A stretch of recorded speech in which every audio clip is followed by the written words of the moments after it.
5 things No Man's Sky could learn from Star Citizen in 2023.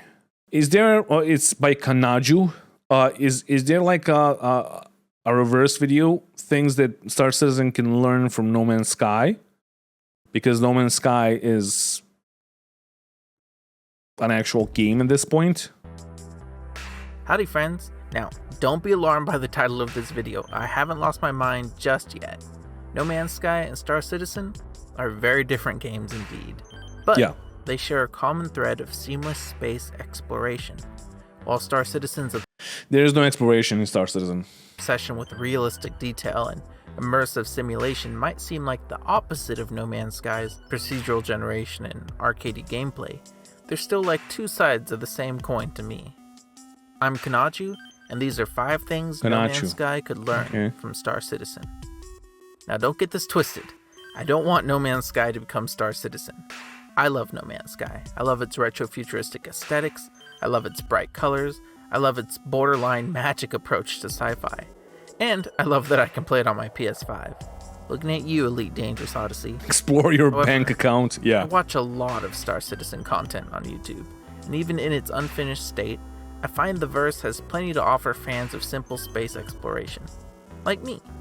So, let's take a look at 5 things Star Citizen does that No Man's Sky would probably benefit from adding itself. And remember, you can always add to my list in the comments below. Alright, number 5. Spacewalking.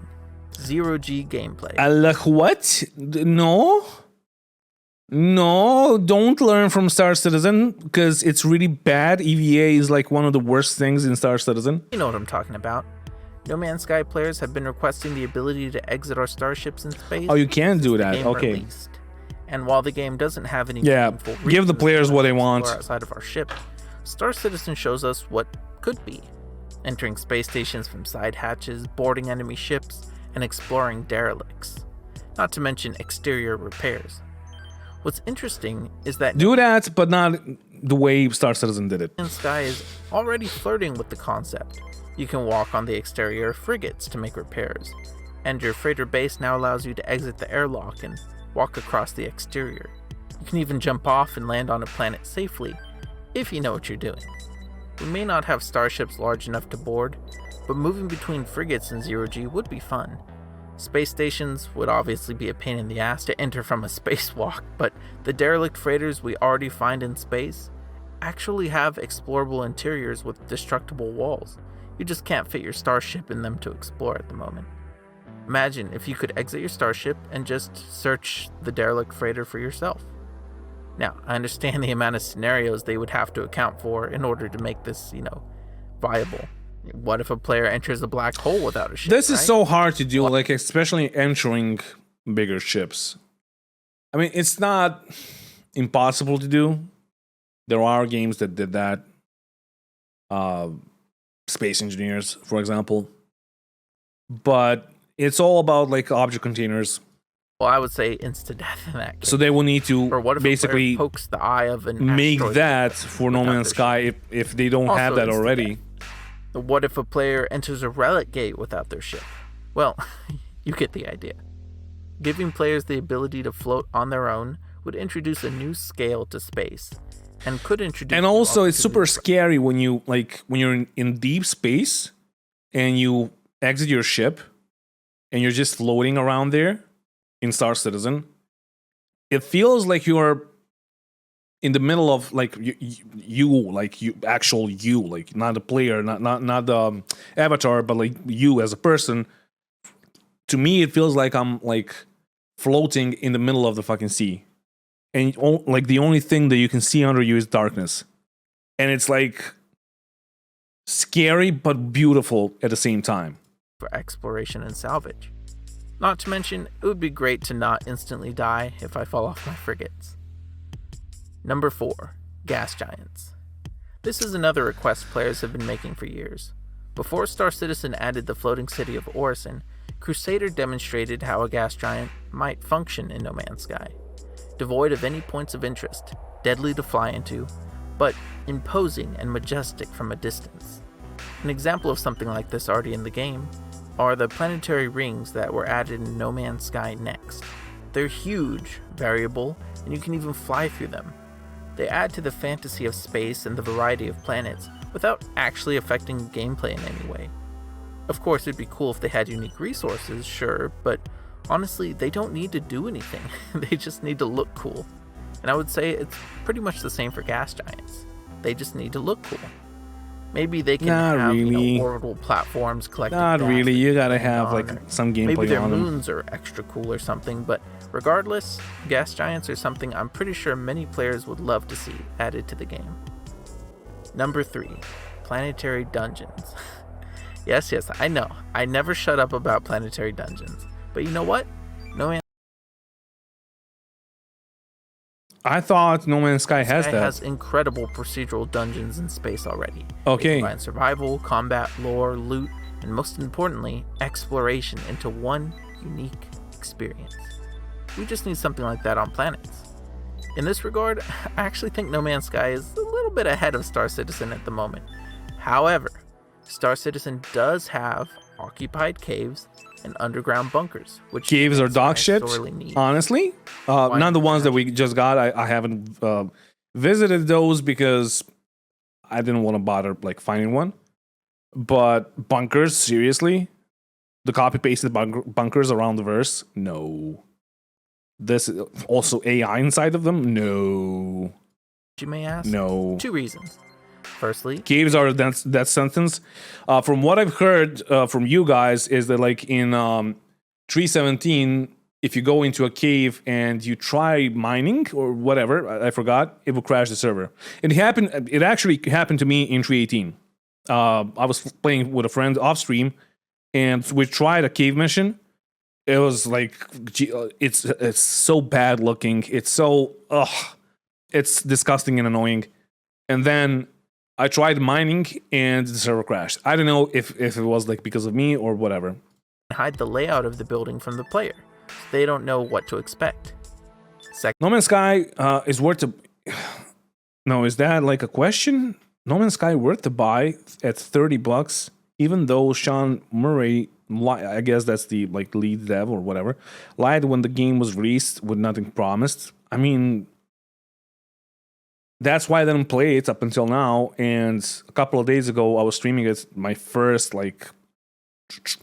playthrough of the game, and I had a lot of fun, honestly. Much more than I have. There's much more to do in No Man's Sky right now than there is in Star Citizen. Secondly, and that there will be in the next couple of years. The dungeon in separately and unload the rest of the planet. Much like how the long catwalk on derelicts helps load the dungeon in and out. This prevents the game from having to generate the whole dungeon exterior in real time as you're exploring the planet around it.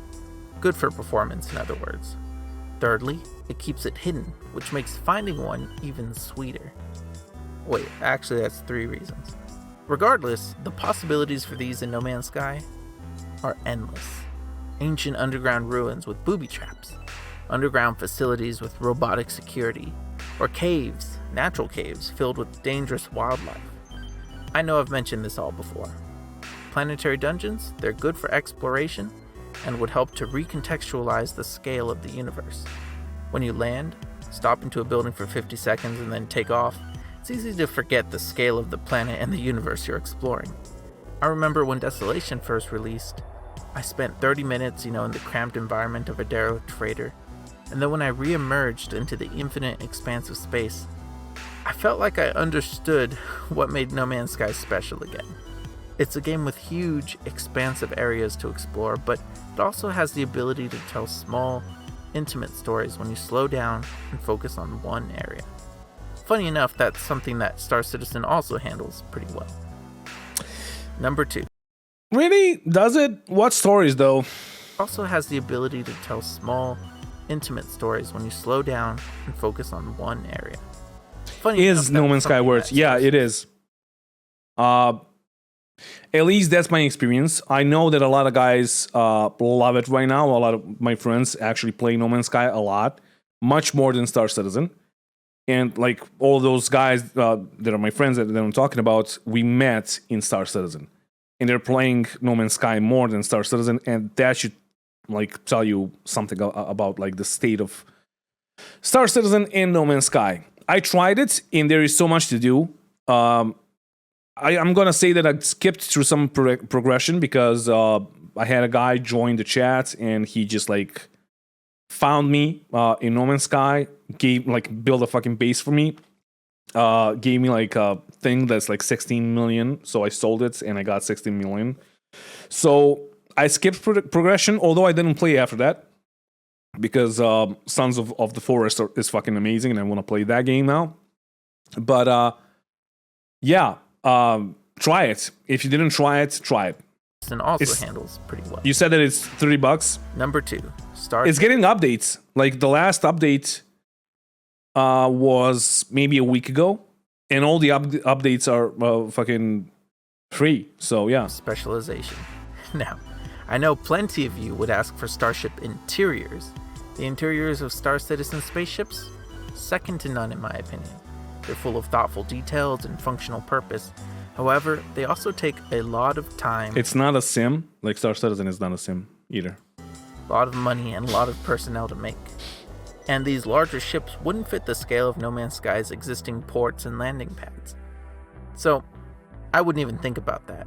Instead, I think a better cue No Man's Sky could take would be Star Citizen's impressive starship specialization. When is this from? Because I remember, my dog just scared me, 2 weeks ago. I remember that I saw, like, last year, they added frigates that you can own, basically, like capital ships. You can't fly them, but you can use them as, like, bases. Star Citizen ships are really specialized. I'm talking all in. You have salvage ships that are really just made for salvaging, pleasure ships that are luxurious, but not great in a dogfight. You have agile fighters, fleet carriers, exploration vehicles. And all of them are the same. Honestly, all of them are the same. All of them are just oversized Gladiuses at this point, until we get more gameplay inside of them. Come on. Cargo ships, and plenty more. And while there are certainly plenty of all-rounders, most ships in Star Citizen lend themselves to a particular style of gameplay, whereas all starships in No Man's Sky feel about the same.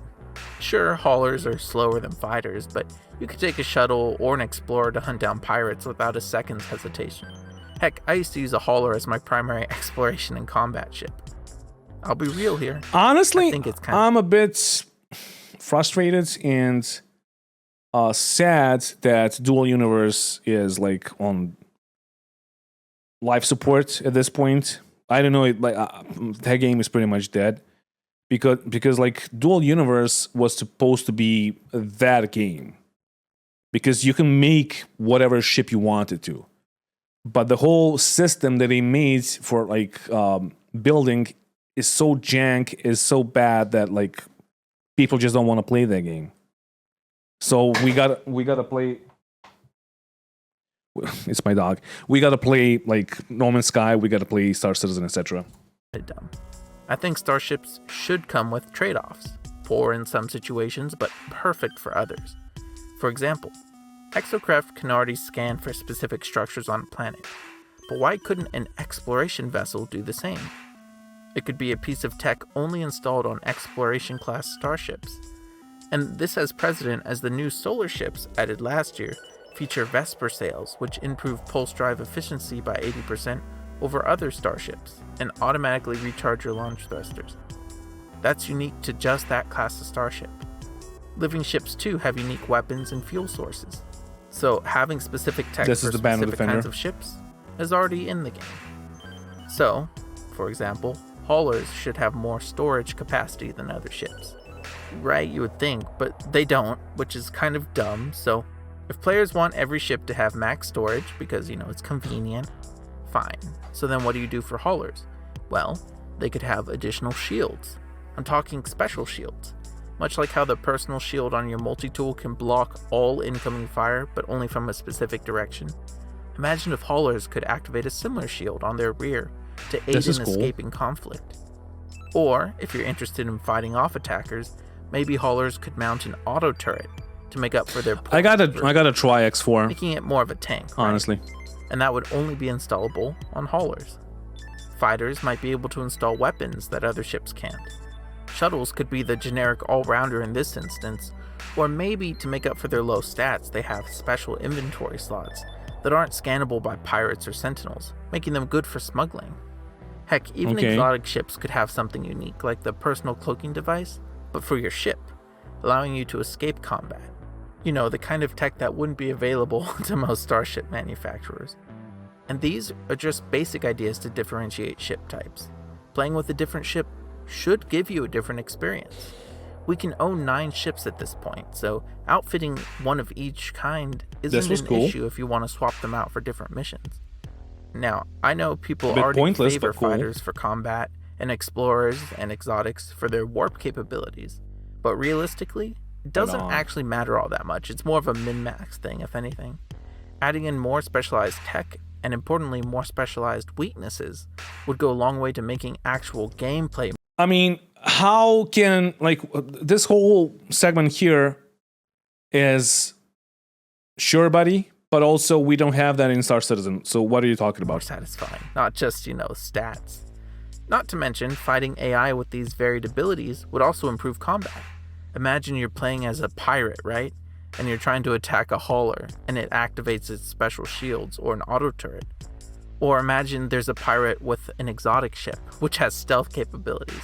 Just a thought, right? But alright, if you're still with me, we've made it to number 1. The thing I hope No Man's Sky learns from Star Citizen, above all else. Well, really it's tied with everything I've mentioned, but you know what I mean. Number 1, empty landscapes. I'm not even kidding. The landscapes of Star Citizen are jaw-droppingly beautiful. The tree sticking out of the river. He didn't even make this, he took this out from IC. And while beauty is in the eye of the beholder, what makes them... Nah, dude. Have you been to the rivers? Have you seen the beauty? You as a beholder. Enticing to me is how empty they are. You have vast deserts, frozen wastes, dead worlds, grassy plains, and whatever is going on here. Star Citizen doesn't feel the need to fill every corner of every planet with stuff, with animals or plants or interactive elements. Exactly, there's nothing on the fucking planets. They're just like barren, like wastelands, and that's it. It trusts. And that's bad because you have nothing to do on those planets. Compared to that, No Man's Sky, I can say that maybe it has too much. And that's like why we watched it yesterday. Yamex made like a top 5 mods for No Man's Sky. So you can make like or download the mods, which is gonna like give you biomes around all the planets, and in certain biomes you're gonna get certain things, which differs to the original game or to the vanilla game, because in vanilla game you're just gonna have everything everywhere, and it's all like too cluttered basically, and it doesn't really look realistic, but also it's like that's what that game is supposed to be like. But if you want to like make the resources more like scarce, just download the mod. And don't compare it to fucking Star Citizen, because Star Citizen, you go to a planet in like, or to a moon, and you have like 4 to 16 or 20 landing zones.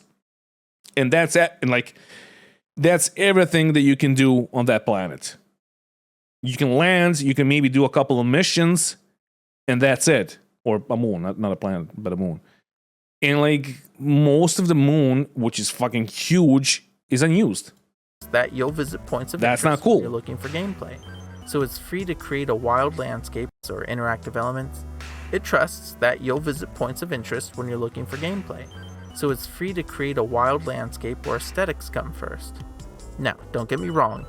I think the landscapes of... I don't mind barren places in games, but there should be a way for the player to use those barren places in gameplay. Yes. They should not stay barren.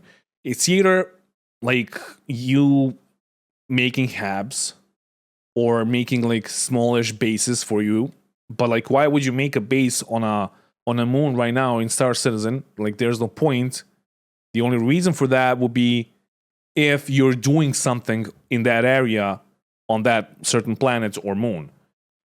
And if you're building like not a hab, like an actual base, but like a mobile base, whatever. Like you just toss things around. You have like a what's it called?